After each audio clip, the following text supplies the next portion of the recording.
is growing exponentially. Dean alluded to this with his talk about transactions being done over smartphones. There's 500 million new smartphones being added a year across the globe. 15 petabytes of new data being created every day.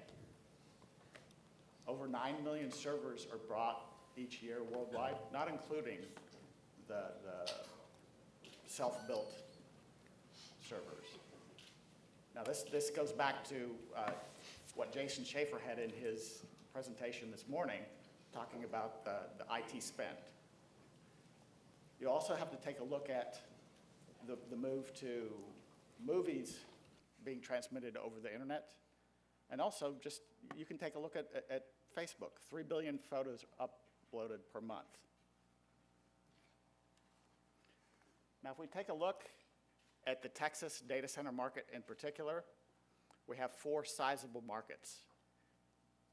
Jason mentioned this morning that for the typical enterprise, most data center location decisions are based on, are driven by essentially server huggers. That is why top GDP metros tend to have sizable data center markets. Here in Texas, we have Dallas and Houston, both in the top 10 from a GDP standpoint. And then further down, we have Austin and San Antonio. And we'll get into, and we'll have some questions for the panelists about some differences between these markets. Dallas happens to be one of the largest multi-tenant data center markets. It's in the top 6. It just follows San Francisco, Silicon Valley, the New York Metro, Northern Virginia, and Dallas is number 4, with roughly about 2 million square feet of multi-tenant data center space. There's almost 40 multi-tenant data centers and around 39 providers in Dallas. And that does not include the enterprise data centers in Dallas or the single tenant space.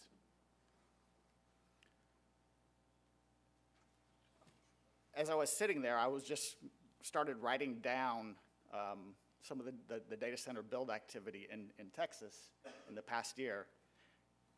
And a number of the companies are actually here. CyrusOne, Digital Realty Trust, Equinix, Stream Data Centers, ViaWest, Internap, T5, DataBank, Data Foundry, FiberTown. I could keep going on and on.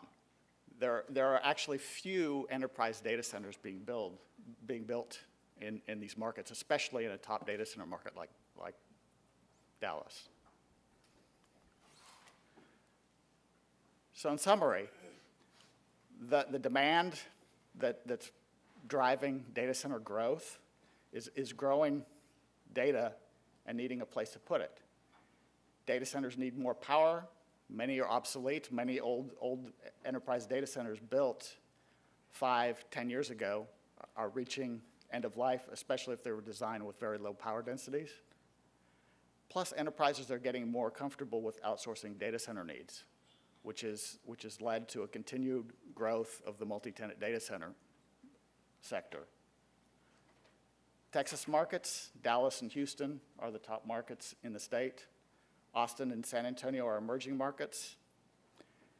And new multi-tenant data center supply continues to be absorbed with continued solid demand.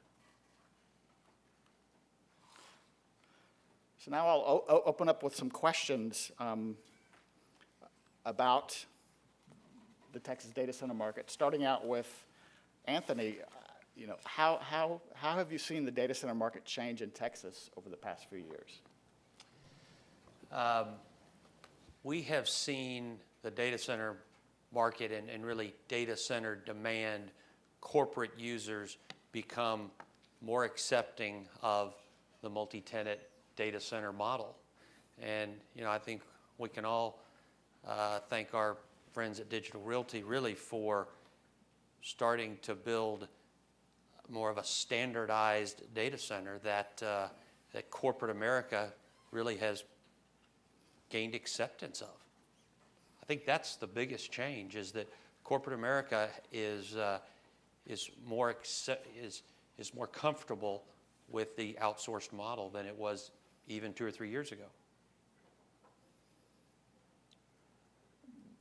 Bo, how have you seen, from a real estate perspective, how have you seen, I guess, your customers? What's changed in the past couple of years? Well, I definitely echo what Anthony said. You're definitely seeing the trend move away from building significant user-owned and operated facilities to wide adoption of multi-tenant data centers. I think when you look at their applications, they're spreading their risk over multiple data centers. They're looking at the 3 different pillars of looking at cloud, looking at managed services, looking at co-location. It's just not one user needing one solution. So with that, and I'd have to say that's really U.S. based. Texas is going to follow that. But if you look at the 4 major markets, or Dallas in particular, you just see a much greater adoption of that, and we've seen then a lot of people delivered a lot of different types of product to be able to differentiate and capture maybe different types of users and their needs. Mm-hmm. And then, big picture, Jeff, just the growth in demand, and I think that is really illustrated by your slides, and of course you're seeing that across multiple industries. I mean, we could certainly name 3 or 4 industries that are driving maybe the majority of that growth, but just in general, as corporate America deals with IT growth, we're fortunate to see that in the multi-tenant data center market. Anthony, if I might jump in a minute, don't you also see that the colo type facility, the acceptance of that is because of the change in design more so now? You're starting to see more look like an enterprise, but it's still a colo. You're seeing the hardened facility, you're seeing the site selection being more like an enterprise versus what you used to see a lot of was an old warehouse converted into a data center and more of the robust systems. No question. I think supply has worked hard to better its product. You look at data centers were in multi-story downtown buildings only 8 or 10 years ago, and we called them carrier hotels, and that was really the only option. And then we saw data centers being built in retrofitted buildings in the suburbs, and now we're seeing a large number of purpose-built new construction projects.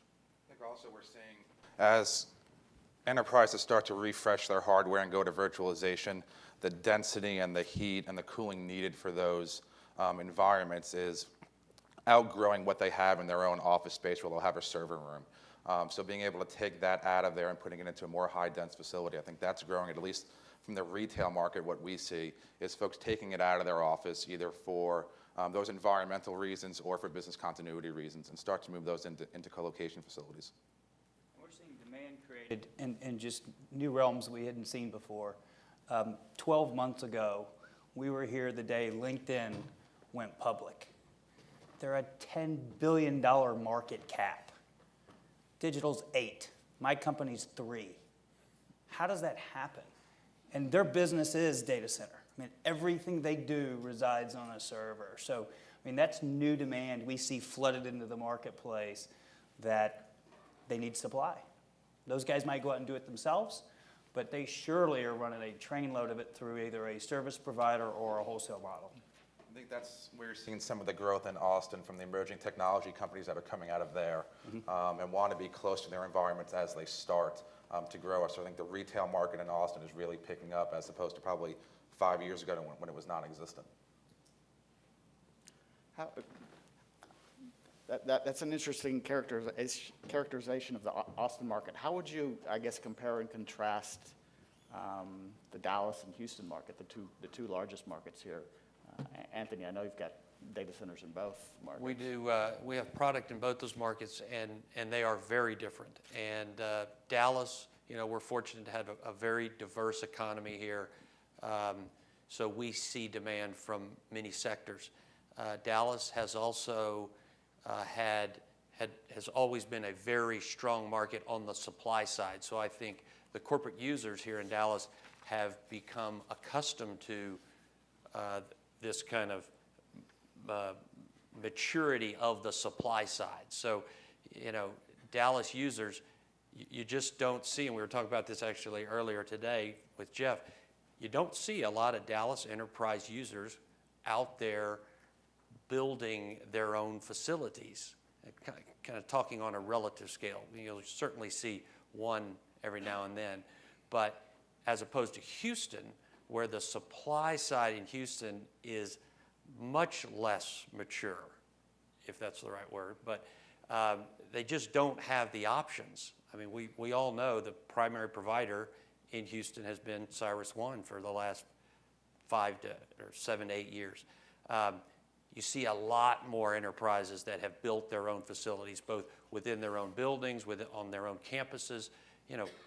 That's kind of been their only option. So I think it will take time as providers begin to be developing new product in Houston. It'll take time for those companies to kind of take on this adaptation to multi-tenant data center product, or the newer multi-tenant data center product. We're real active right now in Houston. I mean, like you say, there's a lack of supply, there's a hell of a lot of demand.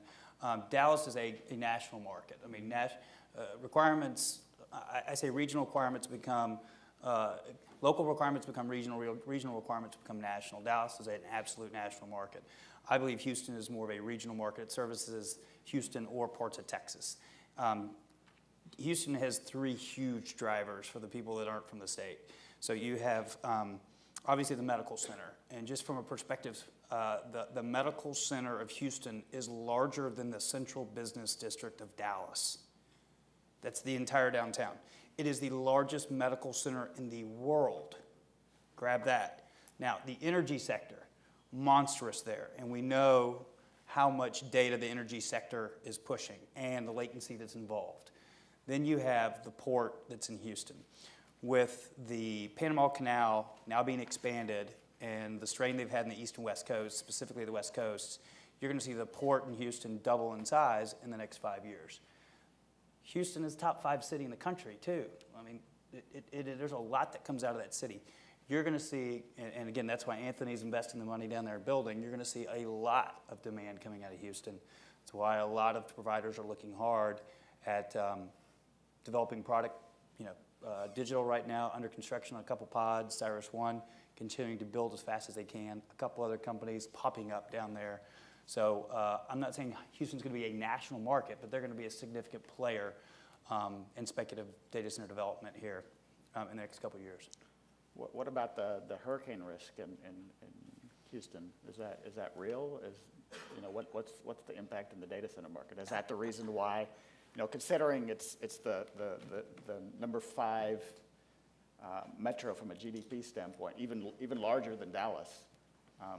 Why is it that the multi-tenant data center industry really didn't develop there, at least in a comparable size to Dallas? I have an opinion on risk. I think we've just become more tolerant of risk because we see it all over. I mean, if you look at New Jersey, if you look at the West Coast, I mean, there's a heck of a lot of risk on the West Coast with earthquakes, slides, and fires, and what have you. But I think we've all learned to probably build a little bit better. And 2, the demand is just so great, and the server hugger mentality and the latency involved, you just got to be closer to it. And I think we've just, we grew up saying you can never build in those disaster areas. And I mean, Crosby said it earlier. We had trailers, a couple 100 feet in the air here a month ago. Midwest, you got floods. If you go looking for a disaster, you can probably find it. And I think we've just figured that you have to have that data. It's more often than not close to you, and they're just going to build. I would just add to what Bo was saying is that I think it's very simple that the folks there, because of the market it is in Houston, they're accustomed to that risk and don't view it as the rest of the nation might view it. They see it as being manageable within tolerances, and they have the systems they need and the diversity across the system to back up and keep the system continuity that they're looking for. I think also you're saying, to go back to the virtualization model, people can have their active site in Houston now and be able to fail over almost seamlessly to a second site, whether it's in Dallas or Austin, or take it out of the Texas Triangle and you put it in Chicago or someplace else. it's a lot easier for people to run active-active or hot-cold now than it was, 2 or 3 years ago. And, when we saw from Ike and Katrina coming through Houston, we saw, an onslaught of business in Dallas from data center folks moving out of, not really their co-location facilities, but just out of their offices and coming to Dallas and looking for not only data center space, but business continuity as opposed to disaster recovery. How do I continue my business instead of trying to recover from a disaster? So in a different topic area, what are the challenges in getting sufficient power for data centers and markets in Texas? I guess that's a question for Terry. I guess that's the reason the lone utility guy's here, right? Please enlighten us. And that is always, in any time construction project, it's always a challenge to get those things there. The state of Texas has proven over the years that they're able to do that, whether it's our organization or CenterPoint down in Houston. I know those folks, I know the guys at AEP. The ERCOT system has been built to be very robust in order to get the renewables from West Texas in. And by the way, I'll answer, that's not really part of the question, but starting in 2013, most of those projects will begin to be completed. And so there will be a lot more access to the wind energy, and a lot of the congestions that we've dealt with are going to begin to be displaced by those. So it gives folks opportunities to do other things. The number one thing that people probably heard in the news is the issue around just straight capacity in Texas. You got two levels of challenges. One is just the system capacity from a generation versus demand. You also have just the infrastructure. The infrastructure, Texas is in good shape with just straight infrastructure. Now on a site-by-site basis, can be a challenge, can be some things that need to be done there. The state of Texas is working very hard on the generation capacity side. We were talking a little earlier that there's a lot more transparency in that system than it was. I see a lot of people get concerned about, well, there's a note out from ERCOT about system close reserves. We're anticipating certain things happening. Maybe we're going to go into what we in the industry call an EEOC situation. Those things have been occurring for the last 25 years. Most of the public never knew about those, didn't really care about them. After February of 2011, they began to care. So it's a lot more in the news, but we have a 14% spending reserve going into this year. Things are looking very well as they were in the years past. ERCOT is doing some things in order to get the generation capacity up where it needs to be, and you're going to see some things happen there. You're going to see some plants, because of their heat rates that were retired, you'll see those plants come out of retirement. They're gas units. Gas is cheap right now, so you'll be seeing those things come out of retirement and begin to build that. The price is going to be affected some. We've already seen it's pretty darn low right now. You're going to see it bump up a little bit, but you're not going to see any large swings. There won't be any large swings because you still have enough of the high heat rate units out there and the wind generation coming on that it's going to mitigate that. A very long answer. I'll take. To kind of go along with that, it's not capacity, but Terry and I were talking just a few seconds ago about the first questions that people ask are, can we get service out of 2 different substations? It's kind of like, well, why? Because of, Terry? Well, I guess I'll start with my quip, okay? There you go. And that is, I get the question a lot, whether it's data centers or any large consumer, they say, Terry, do you have capacity? And, that's kind of like saying, McDonald's, do you have any hamburger meat on site? Well, my job is to make sure that we do, and so my answer, it sounds very trite, is I can supply as much power as you want wherever you want it, as long as it's in our service territory, of course. The next 2 questions become a little more interesting, and that is, how long will it take, and is there any cost associated with that? Those begin to be really important questions. But can I? The answer is yes, absolutely. But then, being more realistic as we come down, is there's a lot of interest in, well, what kind of service is it? And our system is a regular practice in metropolitan areas. You get out in some of the rural areas, you won't find this to be the common, but is that we build with redundancy. People don't like outages, whether you're a data center or not. People don't like outages. Our phones really start ringing off the wall when things are not continuous as they want it to be. So our system is built with tremendous amount of redundancy in it to begin with. Our substations, we designed for 2 substation transformers. Those transformers are made to back each other up, and for certain, as you've seen here, utilization is important to us. We're just as you are. We watch utilization of our facilities, so we try to make sure those things work well. But we maintain capacity where we have loop feed through on our substations from the bulk power side and transmission, 2 transformers in the substation so that one is backstanding the other.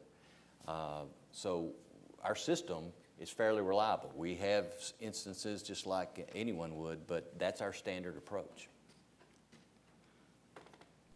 From a customer's perspective, you know, what exactly would you say, I guess this is a question for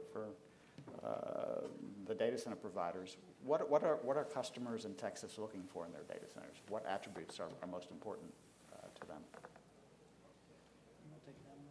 Sure.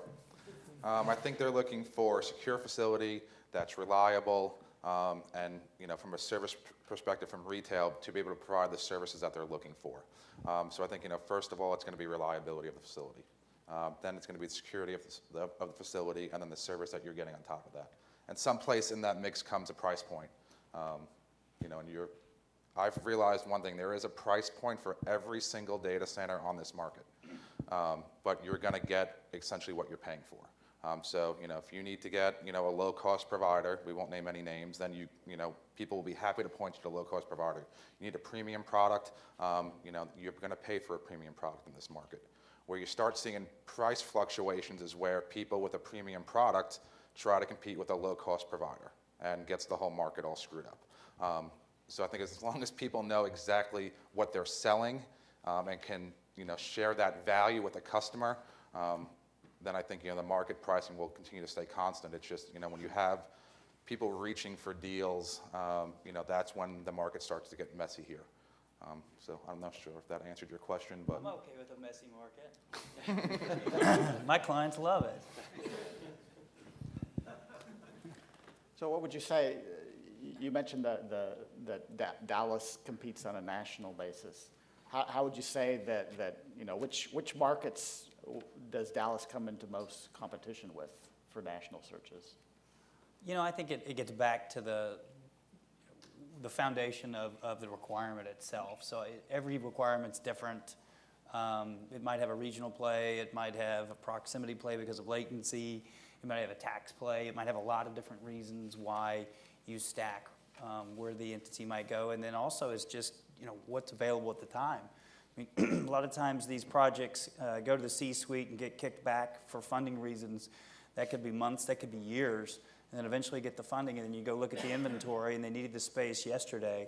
And so it could be just a difference of what's supply. But you know, we're seeing more and more that, you know, the tax burden is huge, especially in a larger project. And understanding that for, you know, a larger wholesale buyer of space.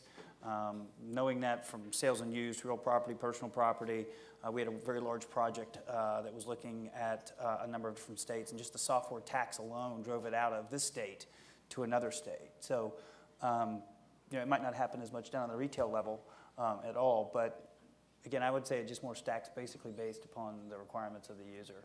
we see it from a retail perspective, and what we do from a multiple connectivity perspective is that people need distribution nodes in your major cities, and now that's starting to come down into the tier 2 markets also.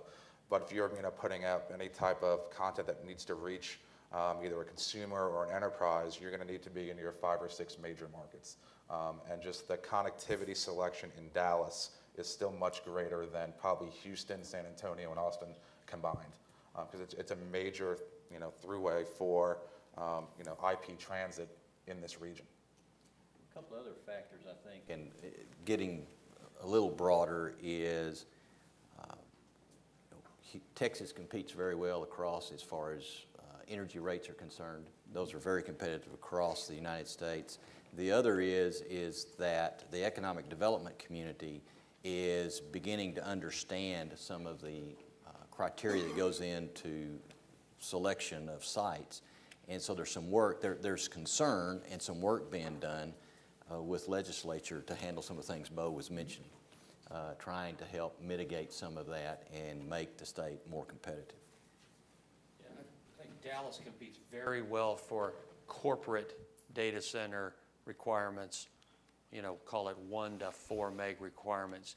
You get, you know, into your eBay and internet type requirements, obviously they're going to, you know, rural county, Washington, North Carolina, Iowa, you pick it. But, you know, those aren't the type of users that we're best suited for here in Dallas and really even in Texas. I mean, you know, we built a big 150,000 square foot powered shell in San Antonio, and we saw a lot of national requirements where we competed against North Carolina and Iowa, et cetera. But, you know, the truth is the incentives situation is stacked against us here at this point in Texas.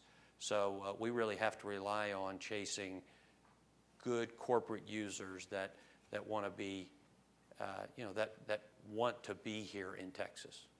One of the things from the construction side that just recently has happened with your incentives is a lot of the cities and the states are putting that onus on the construct team for milestones for completion, for commissioning, for the minority participation.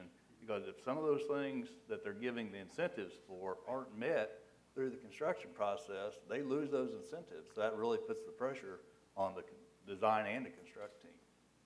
Yeah, we had that in Tarrant County, Fort Worth. And that's just a big project. Recently, we just started seeing that. Mm-hmm. They definitely had those requirements tied to the incentives. So you mentioned San Antonio. That's actually an interesting market because it was a popular location for enterprise data centers for a while, but really it's never really developed into much of a multi-tenant data center market. Do you have any commentary as to why that never happened? I'll jump in there since we've been active in San Antonio for quite a while. You know, San Antonio just is not the size, it never will be, of Dallas and Houston. Obviously, just the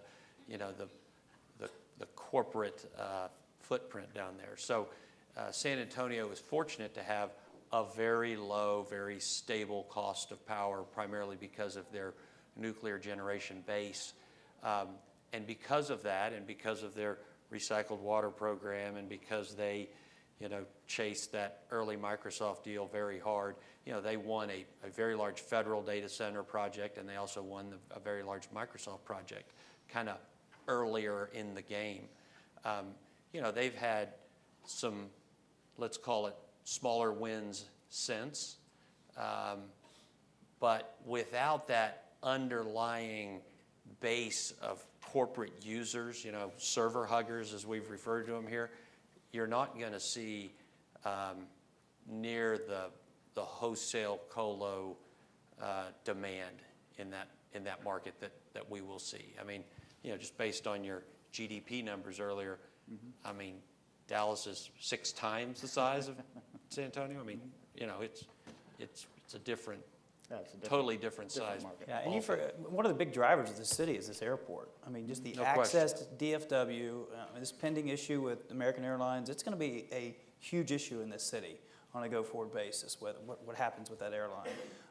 But just the access, what San Antonio doesn't have. And then the game's changed. I mean, we track the natural gas market on utility in this region, and I mean, it's 212, 213. I mean, it's ridiculously low right now. So the bar is set a lot different than it was 5 years ago, where that municipal-owned utility in San Antonio could offer a significant price difference in utility than we could maybe up in North Texas. And so it's no longer in vogue per se. But at the same time, you're starting to see some multi-tenant data centers go in there because of just demand, just regional demand. Well, regional demand and absolute lack of supply. I mean, Yeah. there has not been a wholesale or even a large-scale retail co-location provider in San Antonio to date. We just saw Cyrus make a first play down there. We do have plans to build down there. So we'll kind of see if that tends to drive some activity in a market like that. I will also tell you, San Antonio does also draft off the Houston market. I think large enterprise users in Houston see San Antonio and Austin as kind of a nice, safe, secondary location. Are there any particular challenges in building data centers in Texas that you wouldn't find in other states?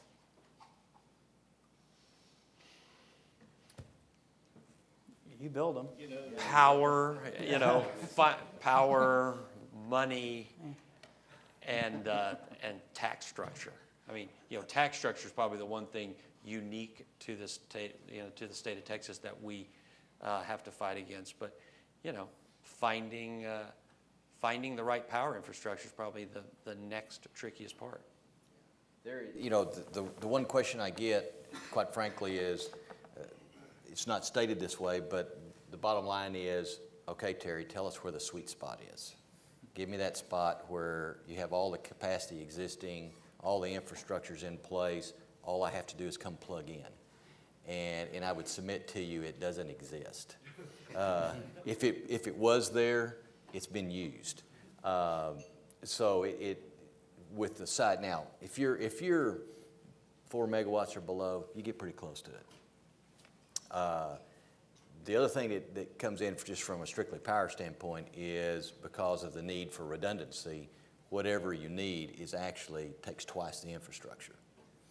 So that's just one of the things that's sort of somewhat of a compounding factor. So that's always one, but it can be handled. The other one is the tax structure, and Texas is not set up well for data centers, and especially for enterprise. Some of the other industries that come into the state, it works much better for, and we're a great business climate in Texas overall, but sales tax is a real tough nut. And to your defense, though, I mean, out in any NFL city, it's not like you can just roll up on every corner in Denver or, wherever and just plug in. I mean, no, good point, and I'm talking about Texas, right. But as I talk to other folks around the U.S., it's not just Texas you won't find a sweet spot. It's nowhere else. Yeah. That is just part of the nature of the business. Everybody is out there utilizing their infrastructure well, and the infrastructure is very dynamic.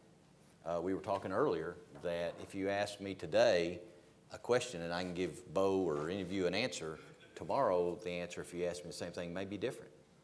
Our infrastructure, it's all intertied, and we're utilizing it, and we're managing it just like you do information. We're managing power flow, and we're trying to optimize that each day. It's not necessarily a challenge, but the benefit that Texas has is, and it's a benefit that we've had forever, I've been down here 32 years, is we've got some of the best data center designers and builders and subtrades and developers of anywhere in the market. But you go to North Carolina and you look at the people that are over there building are people from out of town, because they don't have the state doesn't have the trades or the design teams to deliver. Well, Dutch, you can even tie that to Dallas. I mean, you go down and look at a major data center build in Austin or San Antonio, and a lot of that design and construction talent is coming out of Dallas. I mean, Dallas truly is a hub, and I think that rewards our market in a lot of ways. So I'll go ahead and open up the questions to the audience. Does anyone have any questions for our panelists? Yep, ready to go. Go ahead.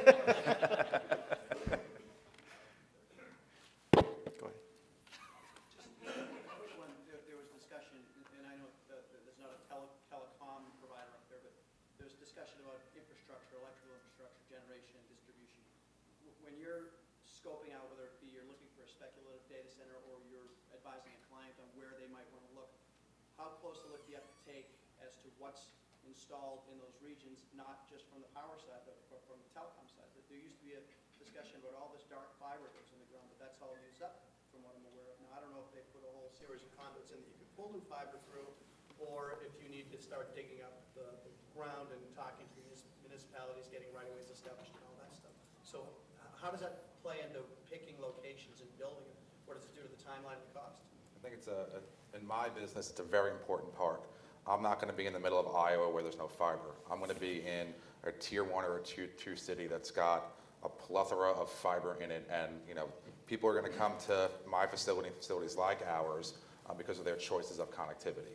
I think you look at what Microsoft did when they first rolled out their cloud service. They built a giant data center in the middle of nowhere and had latency problems going back to it. So then you see folks like that, and folks like SoftLayer going out and having their large data center footprints in one region, but building distribution nodes around the country to be able to provide a higher customer experience. So there's two things. One is, where do I put my distribution nodes, and then where do I put my server farm? And those may be two different things, but I think that's what drives a lot of the data center business here in Dallas. Like I said before, is that the amount of connectivity here is really a bonus for people coming into this market. One of the things, we talked about electrical distribution, having it on the IT side. It's always easy to go ask Encore or CenterPoint or Austin Energy, where are your services? How do you get it there? And what's your capacity? It seems like when we go ask the providers for telecom, it's kind of like, well, who's asking? I mean, they don't want to give you the information. I mean, we can go get the transmission lines and distribution lines from Encore, but the other guys don't want to give you that information. We can see them. Yeah, they're all underground. That's right.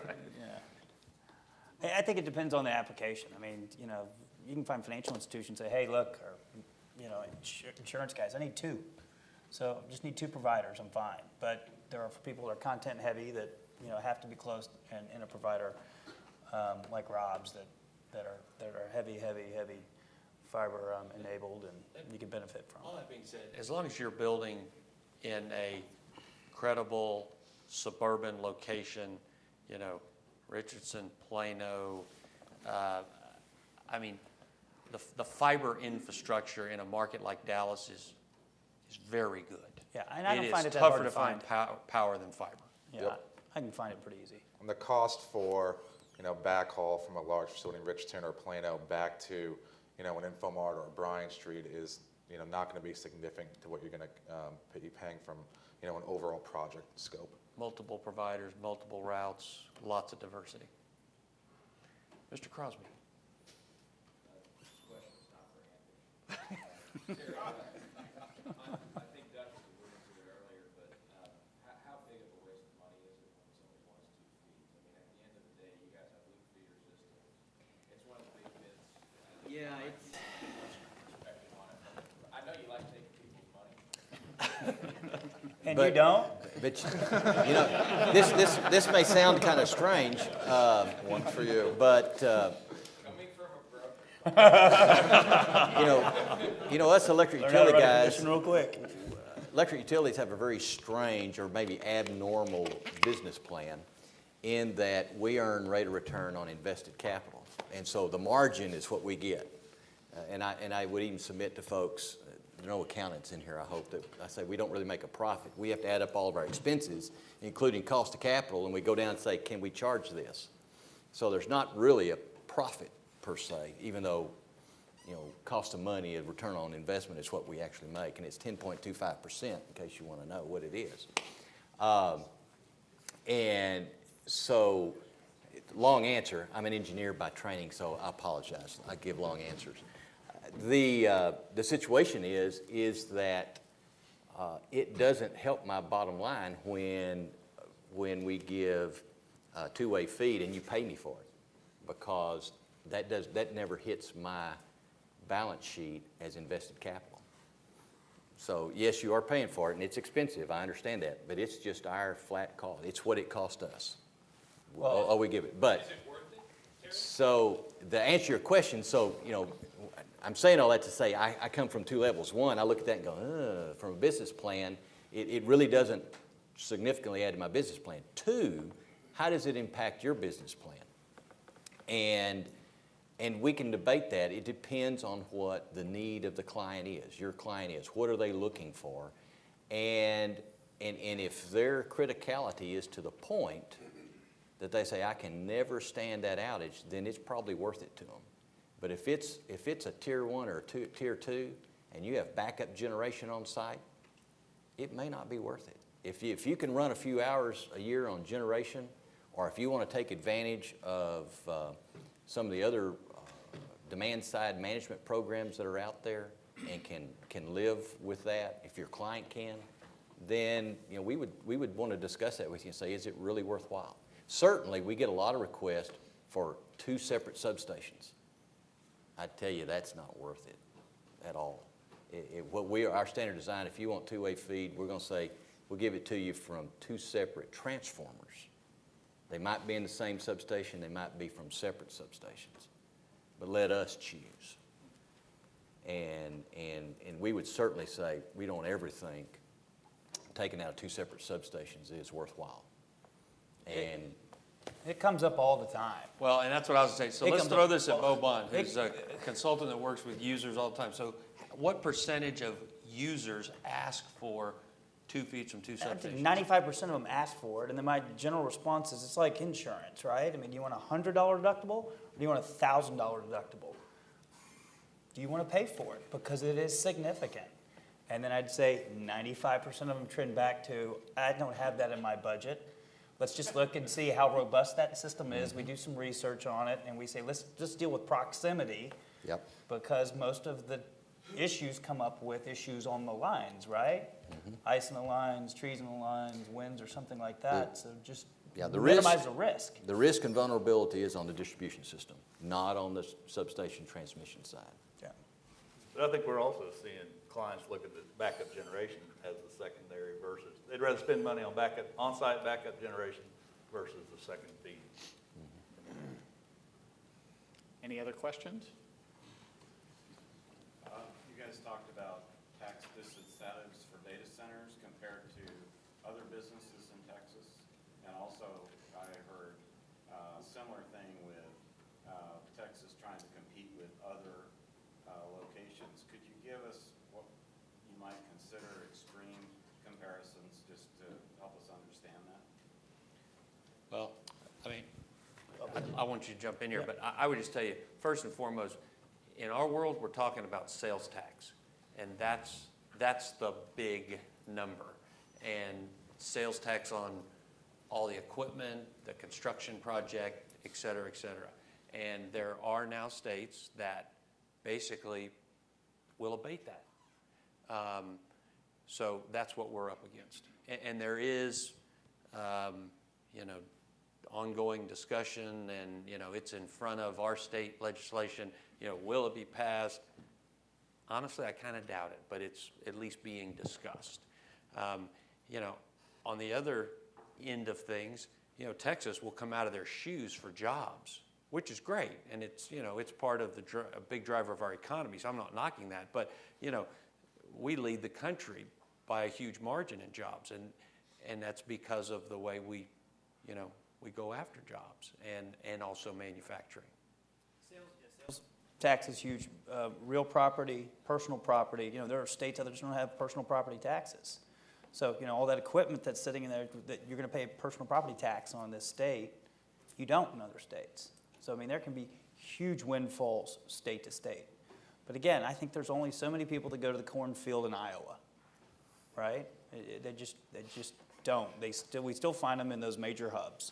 The big 6. And when you see the states that are taking these aggressive positions, it's rural North Carolina, it's Iowa, it's Omaha, it's Western Washington. It's states that don't have anywhere near the job growth that we have. So this is something they can go after. And those states are state down taxes. Our taxes and our incentives start municipal up.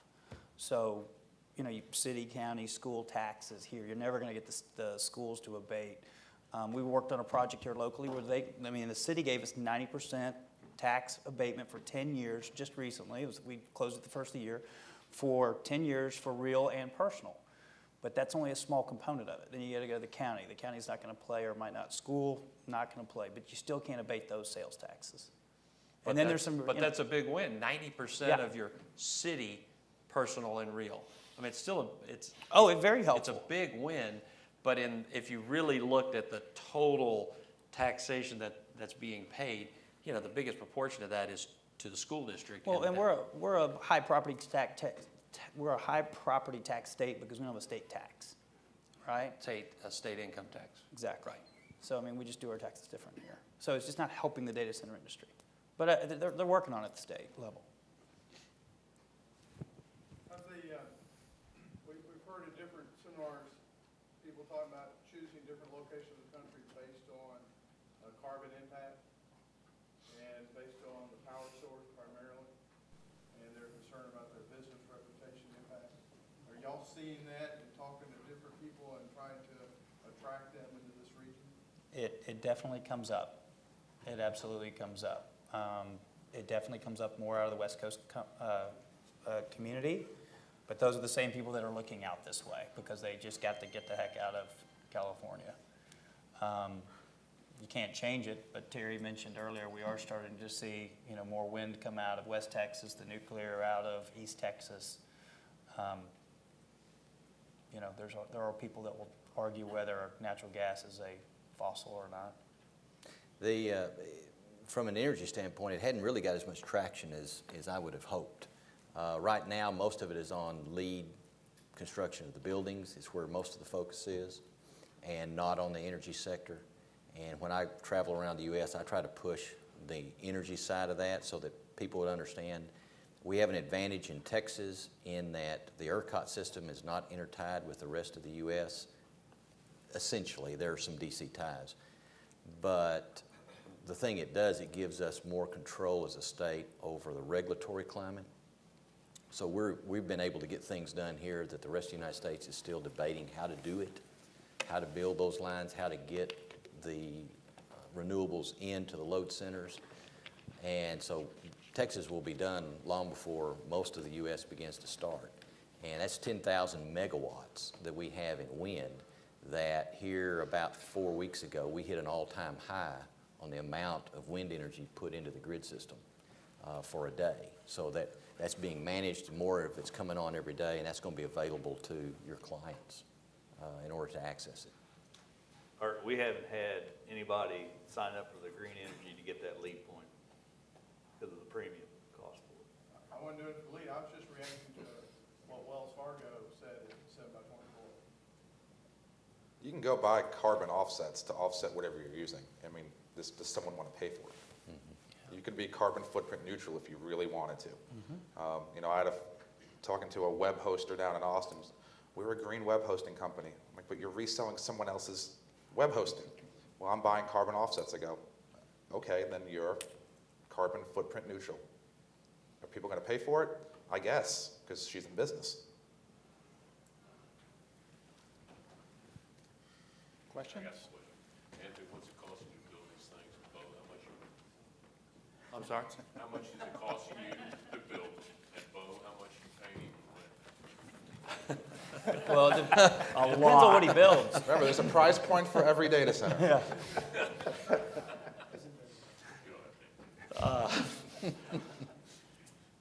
A lot. Yeah. Bo, what are people paying for data center space? Well, what are they buying? I mean, again, it gets, they're buying 2N throughout. Are they going to buy a load? I mean, I might buy something from him for 300 kW. I might buy something from Digital at 150 a kW. I might buy a powered shell at $20 a foot. Cyrus might sell me something. It might have a service on top. So it's hard.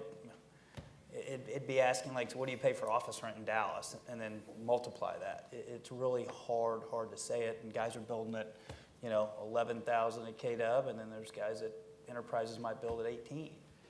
It's what you want to invest and what you're going to get out of it. That's a good answer. And Rob's point earlier is an excellent point.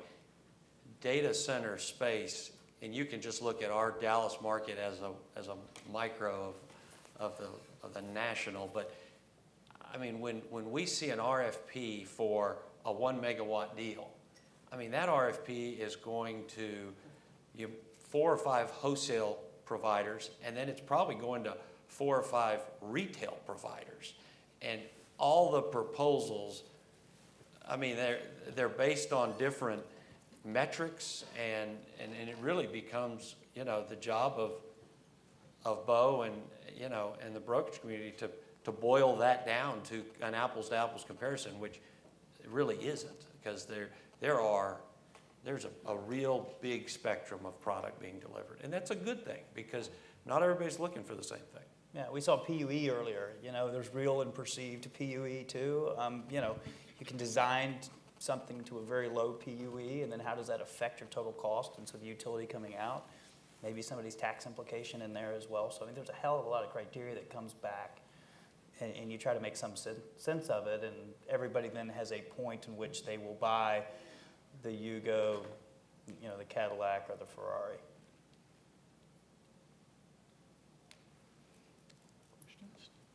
I'll thank the panelists.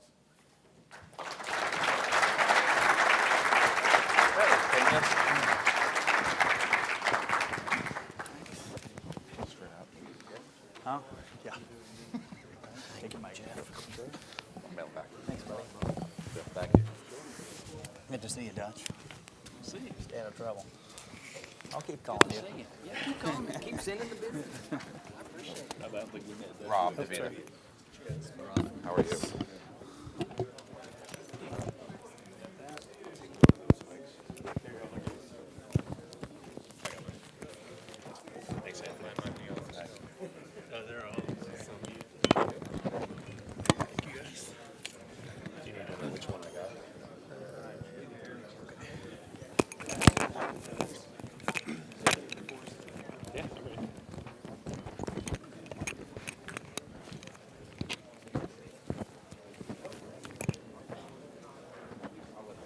Okay, folks. Our next speaker is Mark Monroe. Many of you recognize him as Executive Director of the Green Grid. Some of you also know, as of last year, we've had him come on board with Integrated Design Group as our Chief Technology Advisor. And one talent we have not tapped in of his, but I've just found out, is he was once part of a barbershop quartet that won the Rocky Mountain Region Amateur Competition in Boulder in 1984. So we may be asking him to perform at some point as well. Mark is going to talk about integrating bleeding-edge technologies of the Internet superstars into common data centers. Immediately following his presentation, with what time is remaining, we'll open up the mic for a forum of an information exchange. Mark? Thanks, Jack. Who knows a barbershop song? Anybody? Yeah, that's what I figured. So it's not, we're not popular enough to do that. So I know that I'm the last speaker on here, except for the open forum. And so what I'm going to do is I'm going to talk through a presentation that some of this material I've been using for a couple of years. Greg Papadopoulos, who was the Chief Technology Officer of Sun Microsystems, did a talk a few years ago about Redshift.